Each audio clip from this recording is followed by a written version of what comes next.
Bom dia. Bom dia, meus amores. Tudo bem com vocês? Tudo certinho? Como é que passaram o feriado? O feriado não, o Dia das Mães, né? Tudo certinho? Olha só. Então, a gente vai iniciar a nossa última unidade do bimestre, a unidade 4. A unidade 4 tem como tema reformas religiosas. Eu pedi para que vocês fizessem uma pesquisa sobre o Martinho Lutero. Por quê? Porque o Martinho Lutero é uma das figuras mais importantes da reforma religiosa. Né? Então, ele que começa a articular, a discutir, né? E enfrentar a Igreja Católica, que era muito poderosa. Né? Então, eu pedi para que vocês fizessem, aqui, ó, deixa eu até pegar aqui, uma pesquisa, né? Quem foi Martinho Lutero? Por que ele foi tão importante para a história? Por que ele escreveu 95 teses contra a Igreja Católica? Pesquise as teses de Martinho Lutero, né, que Martinho Lutero escreveu sobre a Igreja e escolha 5 delas e transcreva, ou seja, passe lá para o papel as teses. Martinho Lutero criou o luteranismo. Quais as principais características da religião luterana? Então, prestem atenção. Essa atividade que eu pedi para vocês fazerem, vocês vão me enviar ainda, tá? Então, vocês vão me enviar pelo WhatsApp, pode ser, ou por e-mail, não tem problema, tá? Hoje, eu já dei tempo para vocês fazerem a pesquisa, essa pesquisa. Para a gente poder entender, depois a gente vai conversar sobre isso, você falar e responder essas perguntas aqui para mim. Mas antes de nós entendermos e falarmos sobre Martinho Lutero e vocês responderem essas perguntas, nós vamos pensar a seguinte situação. A nossa unidade chama-se Reformas Religiosas, ou seja, reformou, transformou, reforma religiosa, reformou, transformou a forma de pensar e as religiões. Na Europa, vamos deixar bem claro, nós temos outras religiões, é claro, já vai ter aí a religião muçulmana, que também está numa crescente, né? A religião judaica, né? Então, islamismo, judaísmo, hinduísmo, shintoísmo, enfim. Mas na Europa, a religião predominante, ou seja, a maioria das pessoas seguiam o catolicismo. Então, é 99,9999, né? Então, o catolicismo era a base religiosa dos europeus. Então, não havia questionamento a essa religião. Por quê? A Igreja Católica, ela estipulava, ó, presta bem atenção nessa palavrinha agora, ela estipulava dogmas. Dogmas é tudo aquilo que eu não posso questionar. Então, vocês devem lembrar sempre, dogmas da igreja é tudo que eu não questiono, que eu aceito o que a igreja me propõe. Eu não vou lá dizer, eu acho que eu estou de forma errada. Olha, eu acho que não é bem assim o que vocês estão falando. Não, dogmas não se questionam. E a igreja católica era recheada de dogmas, certo? Então, nós vamos ter ali, ó, quero que vocês acompanhem, para a gente poder entender, chegar lá no Martinho Lutero, para não ter dúvidas. Então, peguem lá a apostila de vocês, a página 44, para a gente ir acompanhando, e aí vocês não vão ter dúvidas quando nós chegarmos lá em Martinho Lutero sobre ele, que é a figura histórica mais marcante e mais importante nesse período. Por isso, a atividade é sobre ele. Então, peguem lá, página 44. Olha lá o título: Crise da Igreja Católica. Ou seja, a Igreja Católica estava passando por problemas. as pessoas já estavam questionando esse seu poder.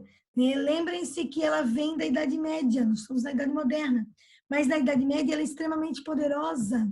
Ela tem inúmeras terras, ela é a grande senhora feudal, ela influencia tudo, a vida das pessoas o tempo inteiro. Aí, olha só, vamos lá no Organize as Ideias, para a gente poder entender.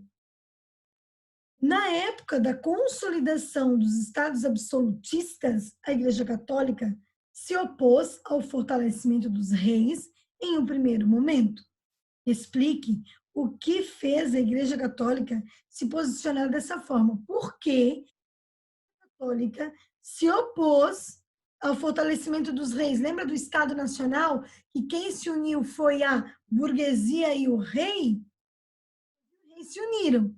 E a igreja ficou meio que de lado. Tá? Olha só, por que ela ficou contra essa união do rei e da burguesia? Por que, gente? Porque durante a Idade Média ela tinha todo o poder, ela cobrava os impostos. E, de repente, vai ter um poder centralizado na figura do rei. E a igreja vai perder o seu poder. Por isso que ela não vai aceitar.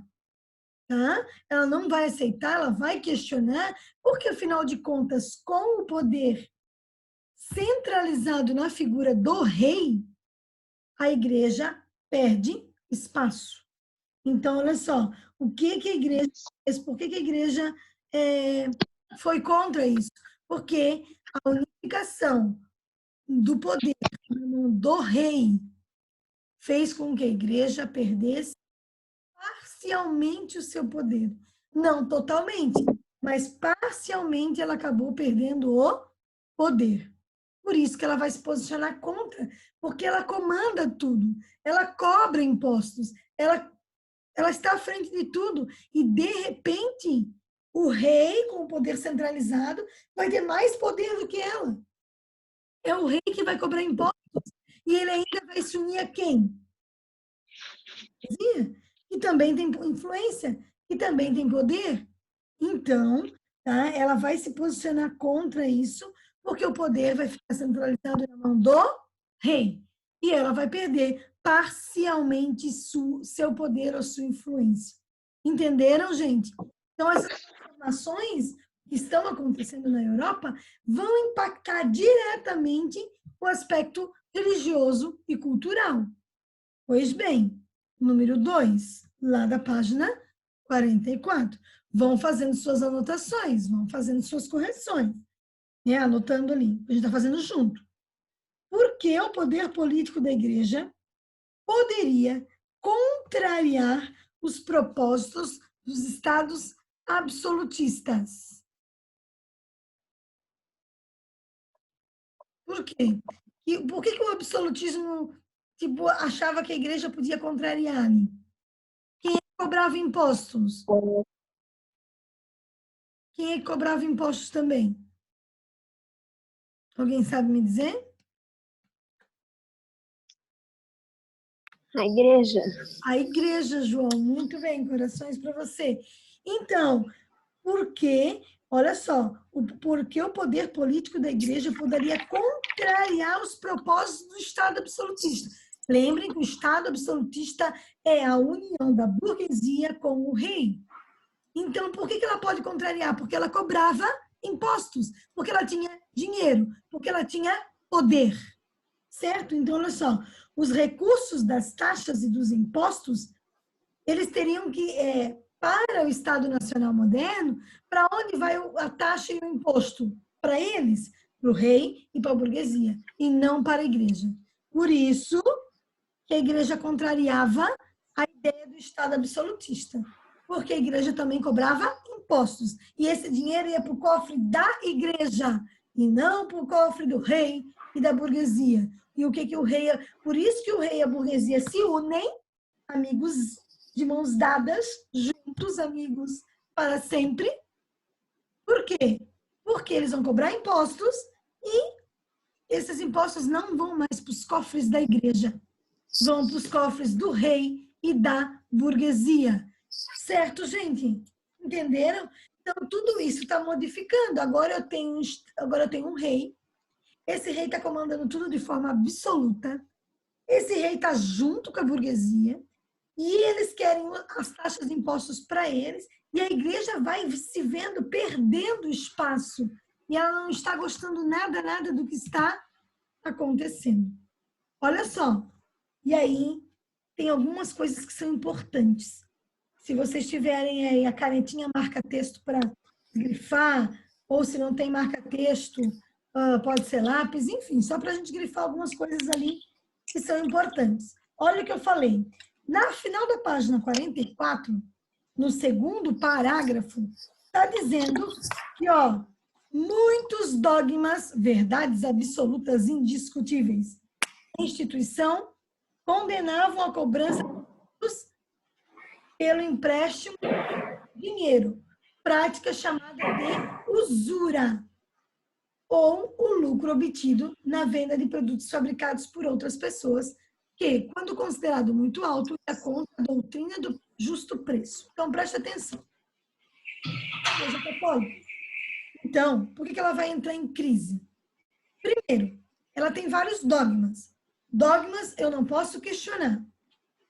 A sociedade está mudando. Se ela está se transformando, a forma de pensar das pessoas também está se transformando. E elas começam a questionar coisas que elas não questionavam. Isso vai gerar problemas dentro da igreja. Depois, a Igreja Católica, ela tem um discurso que é o seguinte, vou falar uma frase para a gente entender esse discurso. É mais fácil um camelo passar por um buraco de uma agulha do que um rico entrar no reino dos céus. Olha só, isso os padres falavam. É mais fácil um camelo passar pelo buraco de uma agulha do que um rico entrar no reino dos céus.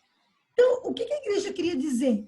Que quem herdava o céu eram os pobres, os miseráveis, os sofredores, quem sofria aqui na terra, e um lugar garantido no céu. Vou perguntar para vocês. A burguesia é pobre? A burguesia é pobre? Não. A burguesia tem dinheiro. O burguês gosta do que a Igreja Católica está falando? Não. Não, gente, pensa só. O burguês é o cara que tem dinheiro. O burguês é o cara que está tendo influência. Aí ele vai na igreja e ele ouve. É mais fácil um camelo passar por um buraco de uma agulha do que um rico entrar no reino dos céus. Então, para ele, aquele discurso da Igreja Católica serve para ele? Não vai ser. Não. Ele vai dizer que, peraí, está tudo errado? O que a Igreja Católica está falando, então eu vou para o inferno só porque eu tenho dinheiro? Então, olha que loucura!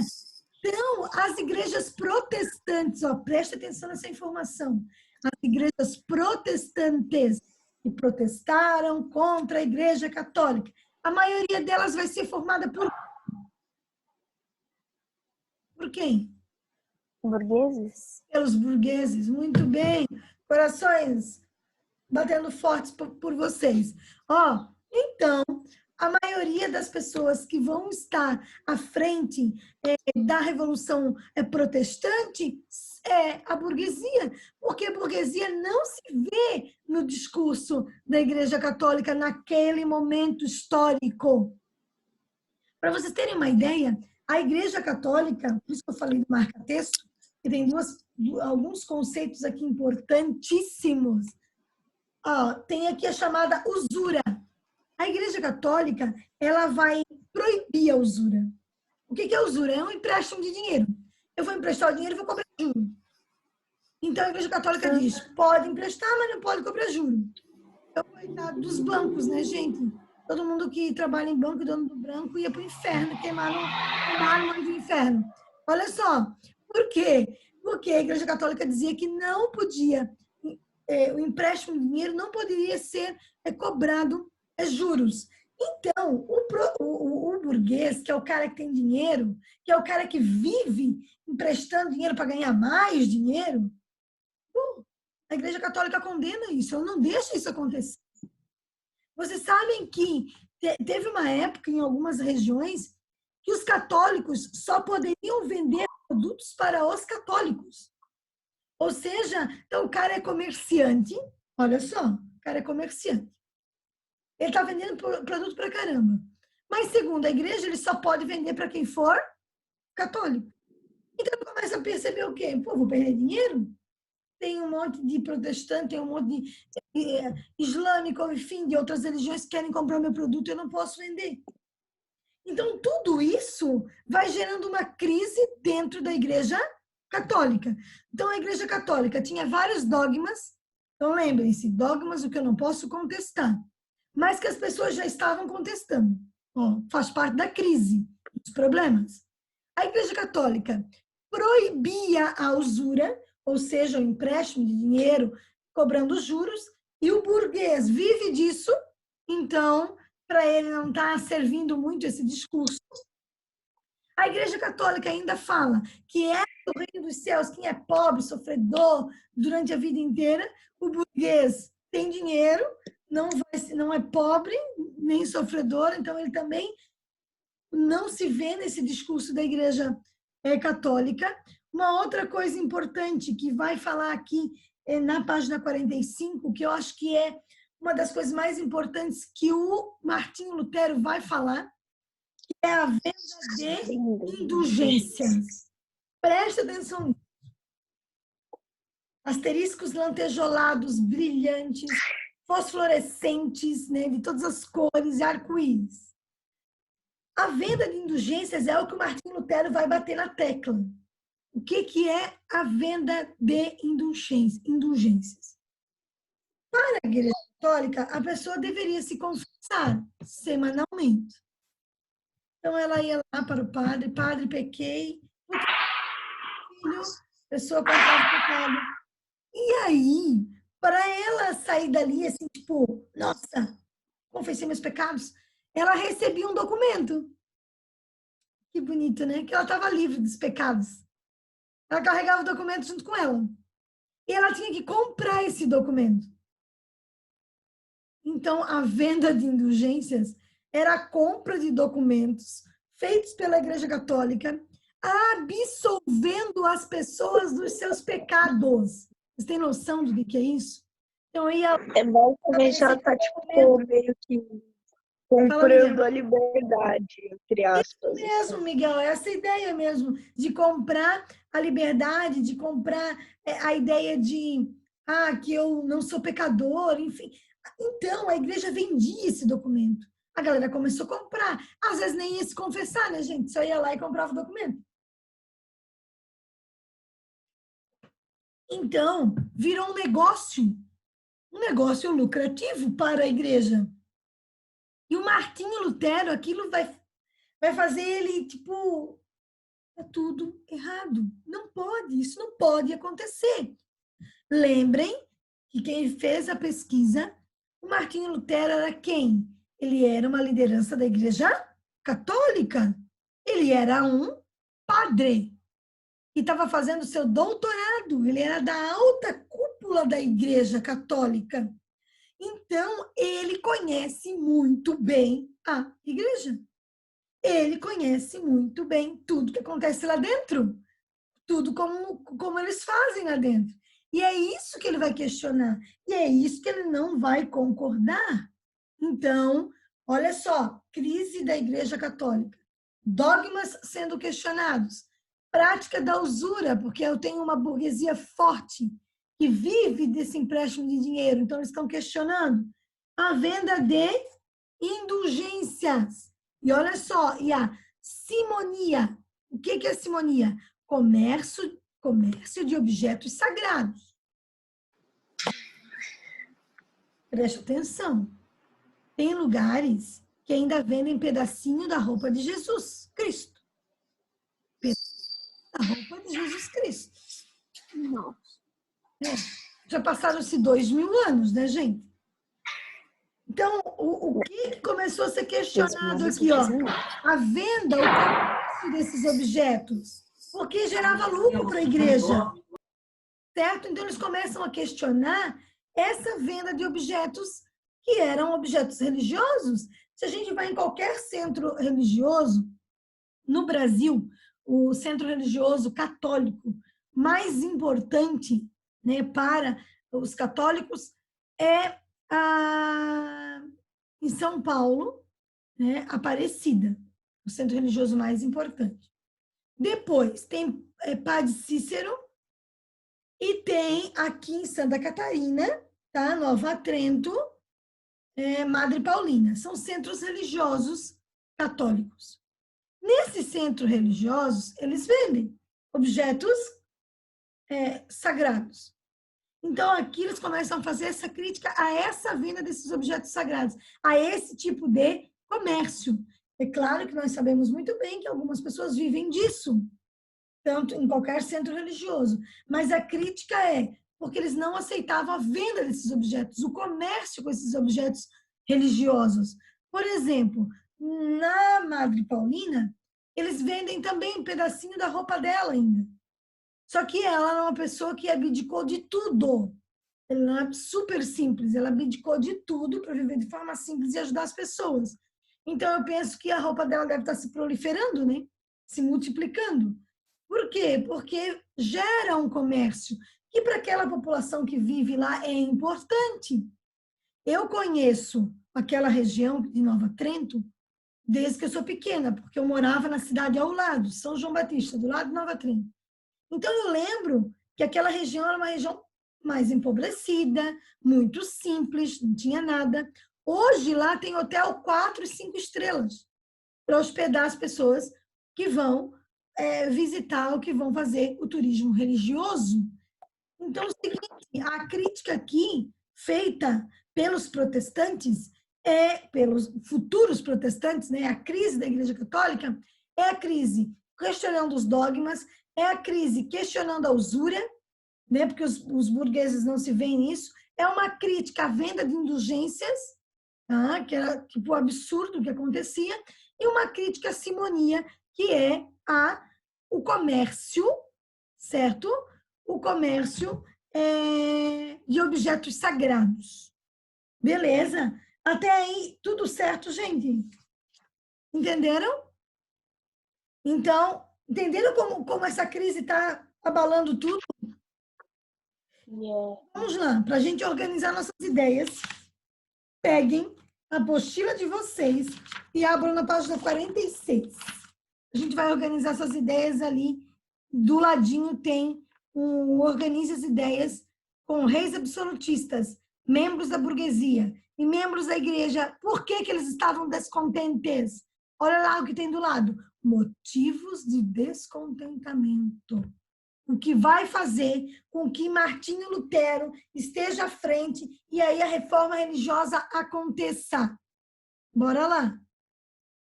Reis absolutistas, o que eles estavam descontentes? Primeiro, o que eles não gostavam? O que eles não curtiam? Eles não curtiam a participação da igreja na vida das pessoas. Eles diziam que eles, reis, é que tem que interferir.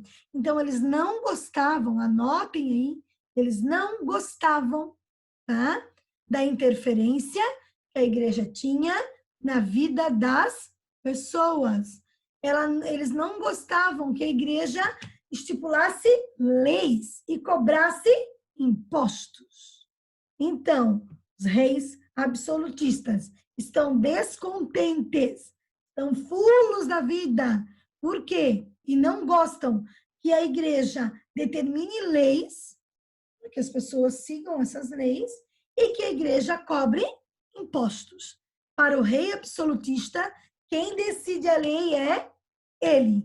Quem cobra impostos é ele, não a igreja. Porque senão o dinheiro, ao invés de vir para o rei, vai lá para os cofres da igreja. Certo? Anotaram aí, então, descontentamento dos reis absolutistas. As leis e os impostos da igreja. Beleza? Correto? Très bien? Muito bem. Agora, membros da burguesia. Por que a burguesia está descontente? As práticas comerciais dos burgueses não são aceitas pela igreja. O burguês empresta dinheiro. O burguês cobra juro. E a igreja diz que não pode fazer. Então, as práticas comerciais da burguesia eram condenadas pela igreja, como a usura, certo? A Igreja Católica falava que quem emprestava dinheiro e cobrava juros, ou seja, quem praticava a usura, ela ia para o inferno, não ia para o céu. A sua alma não se salvaria. Então, pensa, o burguês vive disso? Né? E por último, membros da igreja. Por que membros da igreja? Quem era Martinho Lutero? Questionamento dos dogmas. Isso. O Martinho Lutero é um membro da igreja. Então, olha só. Os próprios membros da igreja começaram a questionar os dogmas da igreja. Outra coisa, tá? Eles começaram a criticar principalmente o quê? A venda do quê, gente? Não esqueçam disso. A venda do que eles vão... de indulgência. Muito bem, João! Então, marquem aí, anotem aí. Os membros da igreja começam a questionar principalmente a venda de indulgências. Então, eles questionam os dogmas, eles começam a praticar ações que a igreja condena, e principalmente a venda de indulgências. Tudo isso, meus amores, gera uma crise na igreja. Essa crise deixa a igreja frágil. Essa crise deixa a igreja fragilizada. Essa fragilidade gera o fortalecimento de movimentos e de pessoas que vão questionar tudo que a igreja está praticando. Aí entra a figura de quem? De Martinho Lutero. Certo? Entenderam? Ok. Uhum. Tudo bem.